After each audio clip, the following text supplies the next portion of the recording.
আমি আগে শুনেছিলাম হলের বড় ভাইদের কাছে একটা গল্প ছাত্রদল সম্পর্কে। সেই গল্পটি হলো ছাত্রদলের নাকি জিয়াউর রহমান বলেছিলেন তোমরা ফিটফাট হয়ে থাকবা। তো ওরা ক্যাশ পরে একদম জামা টামা পরে খুব সুন্দর করে ওই সময় ছাত্রদল হলো ঘোরাফেরা করতো। এমনকি হল থেকেও নাকি মেয়েরা হলো তাদেরকে দেখার জন্য আসতো, আরে এত সুন্দর পোলাপাইন কই থেকে আসলো। তো ওরা 90-এর সময় যে আমাদের গণঅভ্যুত্থানটা হয়েছিল সেখানে তাদের ভূমিকা বেশ ভালো ভূমিকা ছিল। এই গণঅভ্যুত্থানের পরে এই সংগঠনটা নষ্ট হয়ে গিয়েছিল। কেউ বাসের ব্যবসায় ঢুকছে, কেউ কারণ বাজারে মাছের ব্যবসায় ঢুকছে। অথচ এই সংগঠনটা বাংলাদেশের যে ভবিষ্যৎ বাংলাদেশের ব্যানগার্ড হবে এরকম একটা কথা ছিল।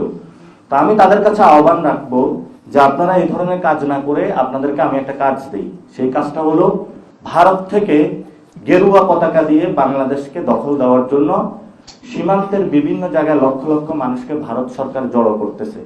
আপনারা যদি কোনো কাজ কাম না থাকে ওইখানে সীমান্তে যে ধান ক্ষেতগুলো আছে, যে ধানের জন্য আপনারা এত যুদ্ধ করেন, এই ধান ক্ষেতগুলো গিয়ে আল্লাহর হস্তে পাহারা দেন, যাতে ভারত থেকে কোনো গেরুয়া পতাকা ভারত থেকে পুশিং করে কাউকে বাংলাদেশে না পাঠাতে পারে। অ্যাটলিস্ট হলে আপনাদের মান সম্মান গুলা ফিরে আসবে।